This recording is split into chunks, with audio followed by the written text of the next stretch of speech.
minute. So we started flipping houses, made some money, was doing really, really well. And after about a year of that, started getting into rehabbing. So I sort of put my flipping houses business on autopilot, my wholesaling business on autopilot, and use the income that was coming in to really start moving up the food chain and then move into rehabbing. And I really enjoyed rehabbing. My first rehab, I made like $43,000 on it. And then best rehab, I made $100,000 on. But again, recognizing that when you rehab or you wholesale or you bird dog, that's work. It's a job. Now, it can be very lucrative, but it's still a job. And so I guess it was probably about 3-4 years into the business that I was like, there's got to be a better way.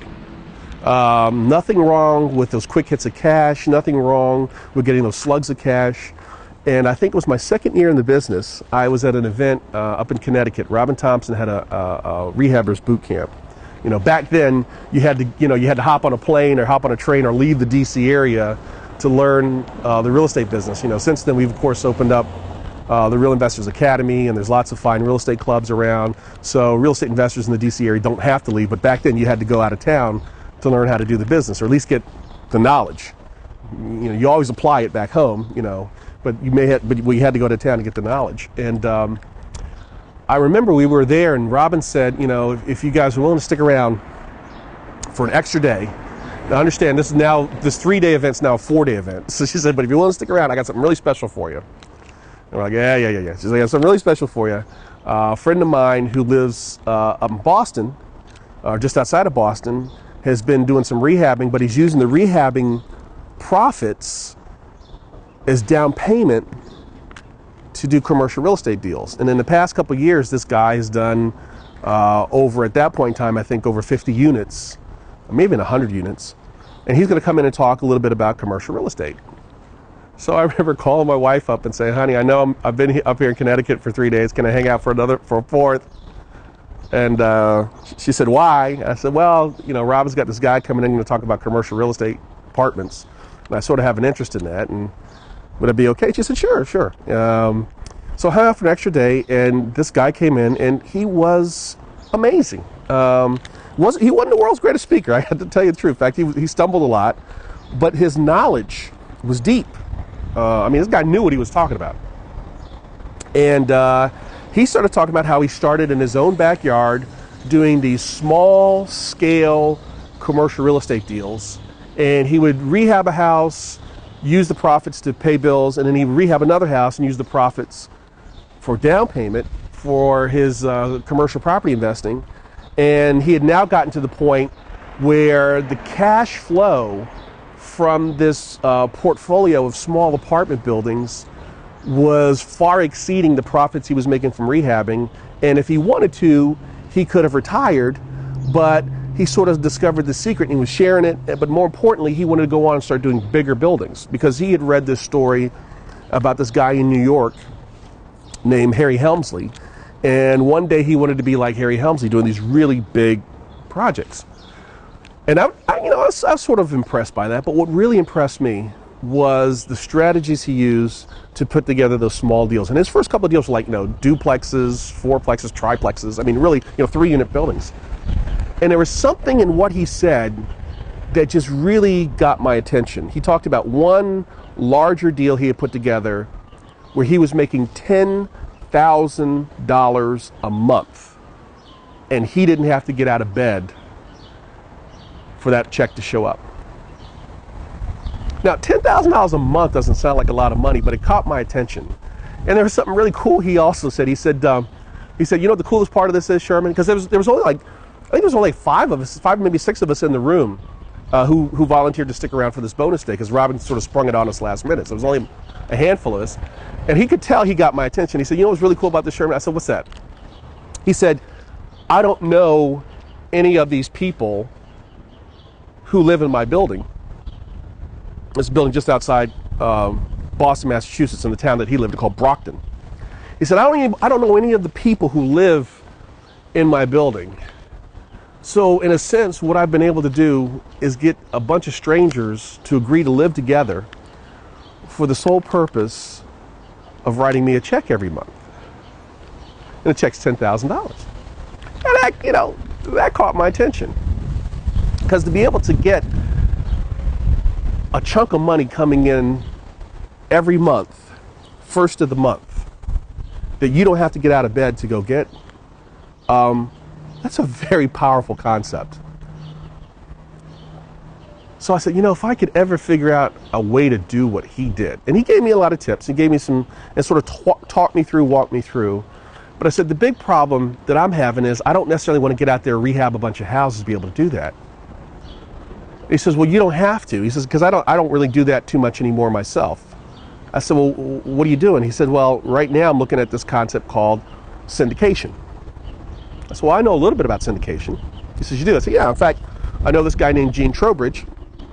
And Gene is a CCIM, and he's also an attorney, and he's been teaching about syndication since, the 1970s.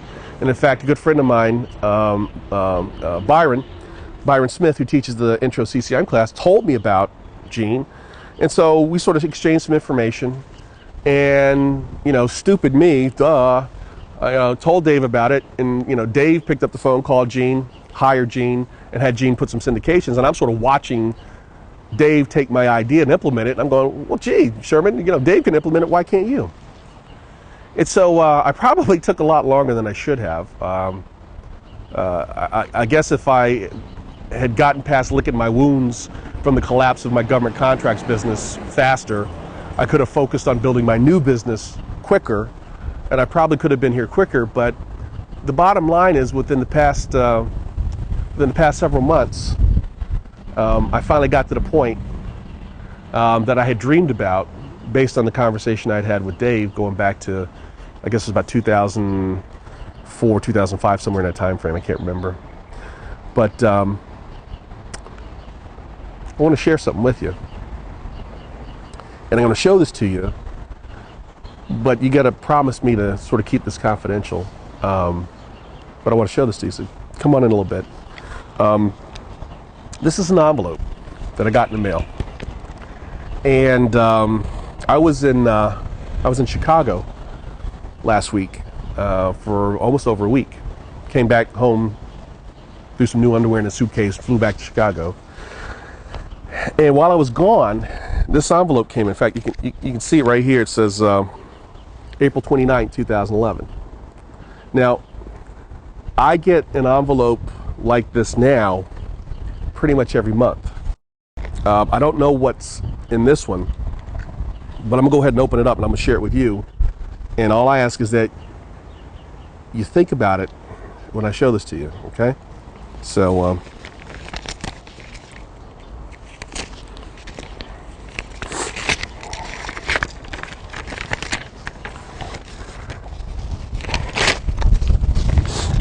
don't want it flying away. Come on over here and look over my shoulder. This is a check. $8,217.53. $8,217.53. But let me share something else with you, because this comes every single month, every month. This comes. It's also in here is a report, and I want you to take a look at something, because this is really, really important. See this number right here? That's the amount of rent that was collected.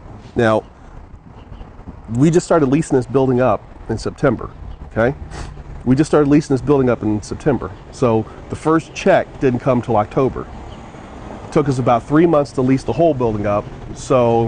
And we had to pay the folks to lease the building up for it, because I didn't do the leasing. We paid somebody to lease it up for us, okay? And we had to make some not repairs. We had to finish off some of the construction items, little things here and there. But the important thing I want to share with you is that the building is now fully leased.